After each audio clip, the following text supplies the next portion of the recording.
ദൈവനാമം വാഴ്ത്തപ്പെടുമാറാകട്ടെ. പ്രിയ ദൈവമക്കളെ, നിങ്ങളെല്ലാവർക്കും നല്ല ഒരു പ്രഭാതം ആശംസിക്കുന്നു.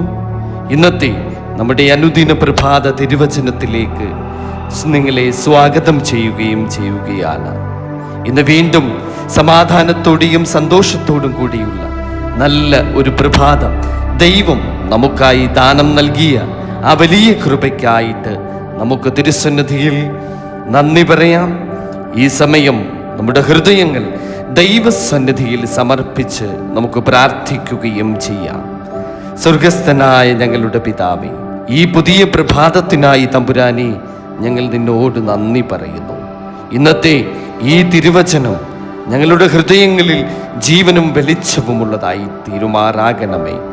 ഞങ്ങളുടെ ചിന്തകളെയും വാക്കുകളെയും പ്രവൃത്തികളെയും തമ്പുരാനെ അവിടുന്ന് വിശുദ്ധീകരിക്കണമേ. അങ്ങയുടെ നീതിയിലും കരുണയിലും നടക്കുവാൻ ഞങ്ങളെ അവിടുന്ന് പഠിപ്പിക്കണമേ. യേശുക്രിസ്തുവിന്റെ നാമത്തിൽ പ്രാർത്ഥിക്കുന്നു. കൃപയോടെ കേൾക്കണം പിതാവേ, ആമേൻ.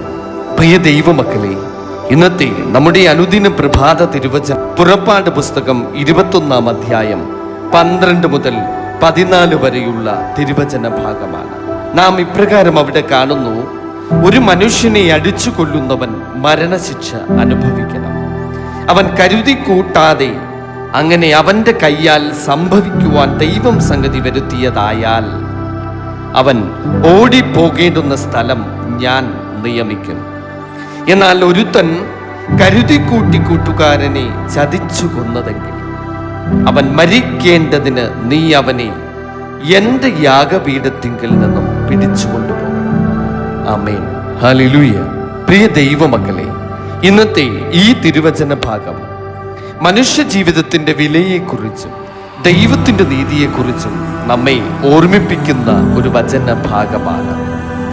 ദൈവം മനുഷ്യ ജീവനെ അതീവ വിശുദ്ധമായി ഒന്നായി കാണുന്നു. അതുകൊണ്ടാണ് കൊലപാതകം പോലെയുള്ള പ്രവൃത്തികൾക്കെതിരെ ദൈവം ശക്തമായ ഒരു മുന്നറിയിപ്പ് ഈ തിരുവചന ഭാഗത്തിലൂടെ നൽകുന്നത്. ഈ വചനത്തിൽ ഒരു പ്രധാന സത്യമാണ് നമ്മൾ കാണുന്നത്. ദൈവം നീതിമാനാണ്, പക്ഷേ അതേസമയം തന്നെ കരുണയുള്ളവനുമാണ്. അറിയാതെ സംഭവിച്ച തെറ്റിനും മനഃപൂർവം ചെയ്ത ദുഷ്ടതയ്ക്കും തമ്മിൽ ദൈവം വലിയ ഒരു വ്യത്യാസം ഇവിടെ വയ്ക്കുകയാണ്. അതിലൂടെ ദൈവത്തിന്റെ വിധി എപ്പോഴും സത്യത്തിലും നീതിയിലും അങ്ങനെയുള്ളതാണ് എന്ന് നമുക്ക് മനസ്സിലാക്കാം. നമ്മുടെ ജീവിതത്തിലും ചിലപ്പോൾ കോപം, വിരോധം, അസൂയ, ക്ഷമിക്കുവാൻ സാധിക്കാത്ത നമ്മുടെ ഒരു മനോഭാവം എന്നിവ നമ്മുടെ ഹൃദയത്തിൽ വളരാം. പക്ഷേ യേശുക്രിസ്തു നമ്മെ പഠിപ്പിക്കുന്നത് സ്നേഹിക്കുവാനും ക്ഷമിക്കുവാനും സമാധാനത്തിൽ ജീവിക്കുവാനുമാണ്. പ്രിയ ദൈവമക്കളെ, ഇന്നത്തെ ഈ തിരുവചനം നമ്മോടൊരു ചോദ്യം ചോദിക്കുന്നു. എൻ്റെ ഹൃദയത്തിൽ മറ്റൊരാളിനെ വേദനിപ്പിക്കുന്ന ചിന്തകളുണ്ട്. ഞാൻ കോപത്തിന് അടിമയാകുന്നു. ദൈവത്തിന്റെ നീതിയിലും സ്നേഹത്തിലും ഞാൻ നടക്കുന്നുണ്ടോ? പ്രിയ ദൈവമക്കളെ, ദൈവം നമ്മെ ശിക്ഷിക്കുവാനല്ല, നമ്മെ മാറ്റിപ്പണിയുവാനാണ് ആഗ്രഹിക്കുന്നത്. അതുകൊണ്ട് ഇന്നത്തെ ദിവസം നമുക്ക് സമാധാനത്തിലും സന്തോഷത്തിലും വിശുദ്ധിയിലും നടക്കുവാൻ നമുക്ക് പുതിയ ഒരു തീരുമാനമെടുക്കാം.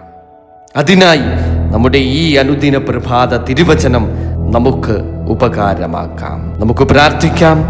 കരുണാനിധിയായ ഞങ്ങളുടെ സ്വർഗസ്ഥ പിതാവാം ദൈവമേ, ഇന്നത്തെ ഈ തിരുവചനത്തിലൂടെ അങ്ങ് ഞങ്ങളോട് സംസാരിച്ചതിനായിട്ട് ഞങ്ങൾ നിന്നോട് നന്ദി പറയുന്നു. ഞങ്ങളുടെ ഹൃദയങ്ങളിലുള്ള കോപവും വിരോധവും ദേഷ്യവും നീക്കിക്കളയണമേ.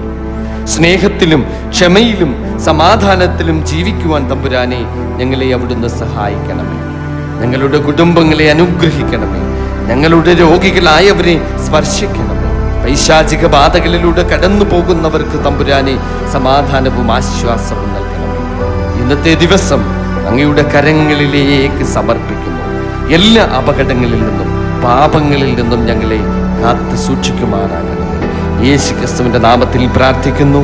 കൃപയോടെ കേൾക്കണം പിതാവേ, ആമേൻ.